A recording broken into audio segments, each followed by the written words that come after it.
Morning friends, मेरा नाम रामवीर सिंह है। यूपी बरेली का रहने वाला हूँ। थोड़ा सा मैं अपने बारे में बता देता हूँ। इस सिस्टम में आने से पहले मैं एक बहुत ही साधारण किसान परिवार से बिलोंग करता हूँ। और जैसा कि एक आम किसान परिवार में होता है, आभाव के साथ में पलना बढ़ना शुरू हुए।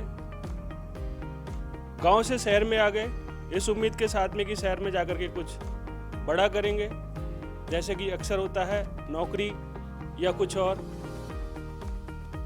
लेकिन गांव की ज़मीन गांव में छूट गई, शहर में आके नया काम तलाश करना पड़ा।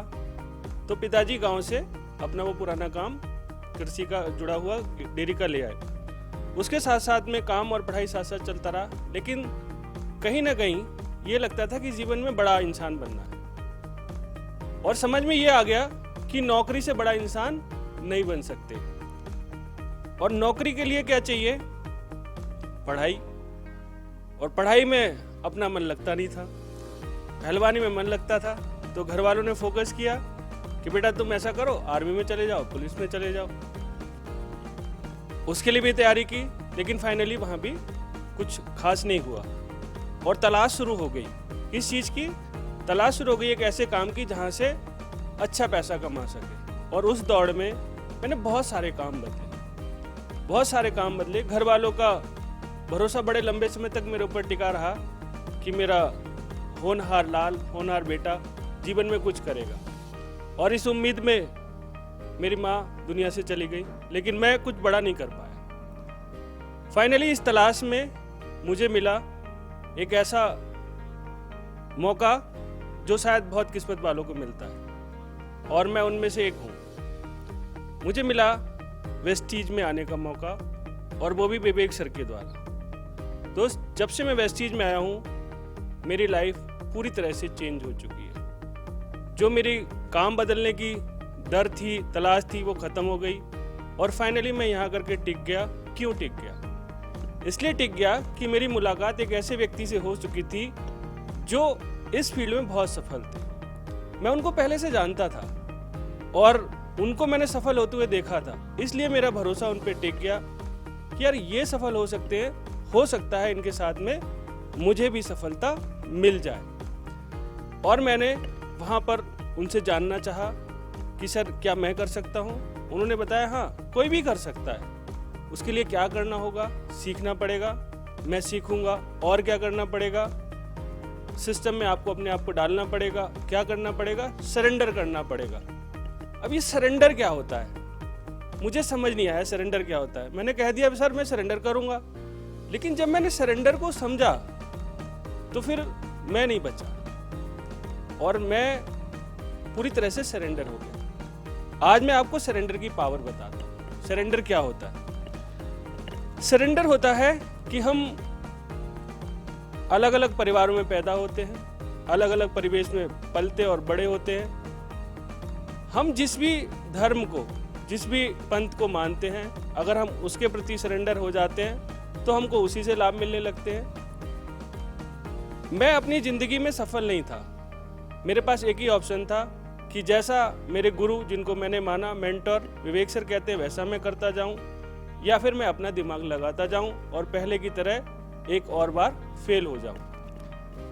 दोस्त, ऑप्शन नहीं था लाइफ में, और मैं अपने परिवार के लिए सचमुच बहुत कुछ करना चाहता हूं और आगे भी करना चाहता हूं। उस समय भी करना चाहता था, और इसी तलाश में मैंने बहुत सारे काम बदले।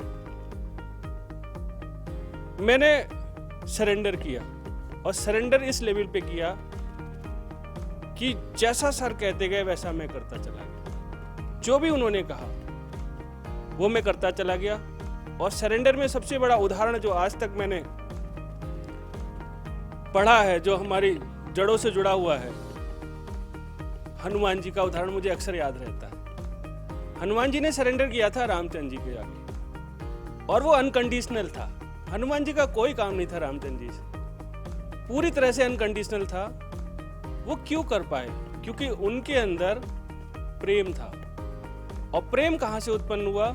वो हुआ भक्ति से। तो मेरा प्रेम भी अनकंडीशनल था, लेकिन बीच में क्या चाहिए हमने को? पैसा। तो मैं बिल्कुल निस्वार्थ भाव से मैंने कहा बेटा या तो अनकंडीशनल सरेंडर कर दो, या पहले की तरह दिमाग लगा दो मेरी कोई कंडीशन नहीं थी, मेरी एक ही कंडीशन थी कि आज से आप ही मेरे गुरु हो और गुरु पिता समान होता है। और उसी तरह मैं उनकी बात मानता गया, समय बीतता गया और धीरे धीरे ग्रोथ होती रही। आज वी टीम एजुकेशन सिस्टम एक बहुत बड़ा प्लेटफॉर्म बन चुका है, जिसमें मैं देखता हूँ जो लोग भी सरेंडर कर रहे हैं, जो भी अपने आप को समर्पित कर रहे हैं, उनको सबको सफलता मिलती है। मैं ऐसे अनगिनत लोगों को जानता हूँ। यहाँ पर मैं कुछ लोगों के बारे में जरूर जिक्र करना चाहूँगा। मैं बहुत रिस्पेक्ट करता हूँ उन सभी सफल लोगों की, क्योंकि उनको देख करके मैंने भी सरेंडर करना सीखा है। मैं जानता हूँ इलाहाबाद के रहने वाले प्रमोद कुमार उत्तम जी को।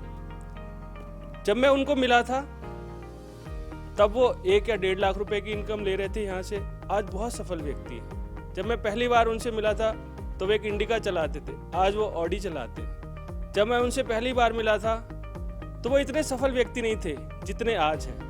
मैंने देखा कि उन्होंने इस एजुकेशन सिस्टम को पूरी तरह से सरेंडर किया हुआ है अपने आप को, और पूरी तरह से फॉलो करते हैं। इसी तरह से कासगंज के रहने वाले हमारे, जिनको हम प्यार से दद्दू कहते हैं, डीसी राजपूत जी, उम्र लगभग 60 साल में भी बच्चों की तरह सरेंडर कर दिया और पूरी तरह से वी टीम एजुकेशन सिस्टम के आगे सरेंडर है, नतमस्तक है। जो सिस्टम कहता है वो सारे काम करते हैं और आज एक सफल इंसान है। आज वो भी ऑडी से चलते हैं। इसके अलावा मैं जानता हूँ संजय यादव सर को, हरियाणा के रहने वाले।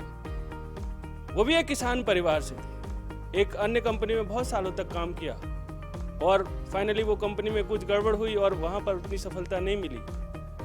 जब मैं उनसे पहली बार मिला तो उनकी इनकम भी 2 या 2.5 लाख के आसपास थी और एक साधारण गाड़ी से चलते थे। आज की तारीख में जैगुआर से चलते हैं। इनकम बहुत ज़्यादा। ऐसे सफल लोग, इतने सारे लोग जो साधारण से साधारण परिवार से आए।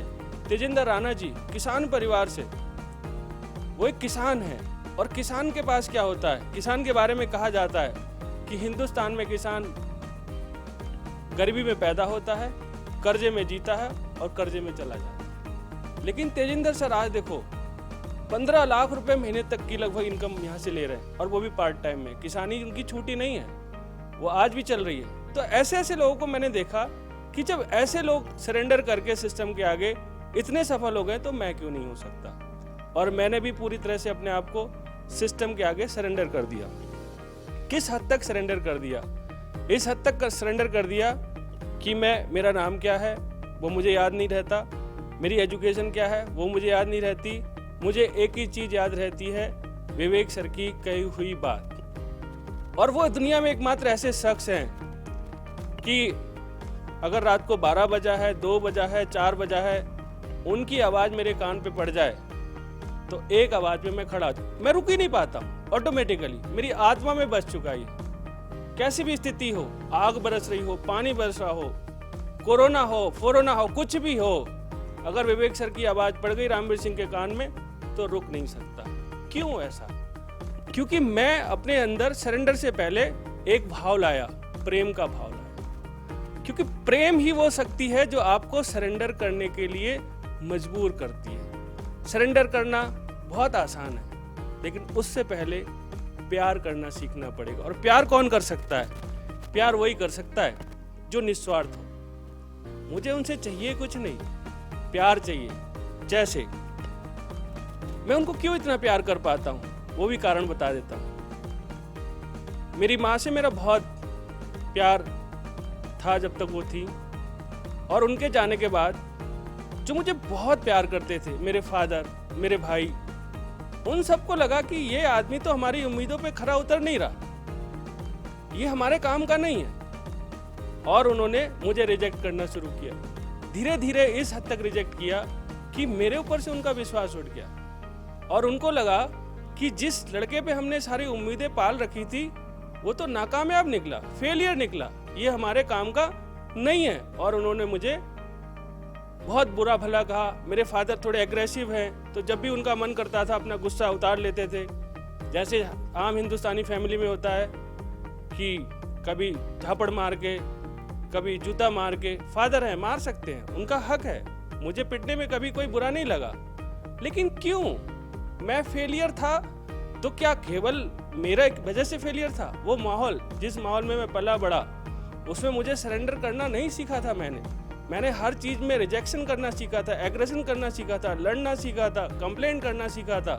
वही करता रहा और ज़िंदगी खराब होती रही। फाइनली जब मैं विवेक सर से मिला तो उन्होंने मुझे अनकंडीशनल प्यार किया। मैं ये नहीं कहूँगा मैंने उनसे प्यार किया, उन्होंने मुझे किया। और मुझे अक्सर फील होता था कि मेरे जीवन में मेरी माँ की कमी पूरी हो गई, और आज भी वो मुझे बहुत प्यार करते हैं। इसमें कोई कंडीशन नहीं है। मैं उस समय जब उन्होंने मुझे अपनाया था तो मैं सफल नहीं था, मैं उनके शायद किसी काम का भी नहीं था। लेकिन जब उन्होंने मुझे अपना लिया तो जो प्यार उनके हृदय में मेरे लिए था वही मेरे हृदय में उनके लिए, और एकदम निस्वार्थ। मैं उनके लिए क्या कर सकता हूँ या वो मेरे लिए क्या कर सकते हैं, ये शब्दों में बयान नहीं किया जा सकता। ठीक उसी तरह से है, कुछ नहीं चाहिए और सब कुछ चाहिए। क्या चाहिए? प्यार चाहिए। प्यार क्यों चाहिए? क्योंकि प्यार ही तो आधार है, और प्यार से ही तो हमारा समर्पण उत्पन्न होता है। दूसरा उदाहरण मैं बताता हूँ। एक स्त्री, एक बच्ची जिसकी शादी करके हम भेज देते हैं, किसके साथ? एक दूसरे परिवेश में, दूसरे परिवार में। और अगर वो अपने पति के आगे सरेंडर नहीं कर पाती तो उसका जीवन सफल नहीं होता। अगर वो अनकंडीशनल समर्पित कर दे अपने आप को तो वो शादी बहुत सफल हो जाती, वो परिवार सुखी हो जाता है, संपन्न हो जाता है। और अगर समर्पण नहीं कर पाए, कंप्लेंट में चले गए कि मुझे ये नहीं मिला, मुझे वो सुख नहीं मिला, मुझसे ये प्रॉमिस किए थे, तो परिवार टूट जाता है। तो जब तक हम अनकंडीशनल प्यार करेंगे तभी तक हम समर्पण कर पाएंगे, और अगर जहां हमने कंडीशन लगाई वहां समर्पण खत्म हो जाता है। जिस दिन आपको लगे कि आपको किसी से कुछ मांगना है तो उस दिन आपका स्वार्थ शुरू होता है और समर्पण वहीं खत्म हो जाता है। जब तक आप अनकंडीशनल लव करते रहेंगे तब तक आप समर्पित रहेंगे। जिस दिन आपने कुछ भी डिमांड करना शुरू की उस दिन आपका अनकंडीशनल लव खत्म, समर्पण जीरो।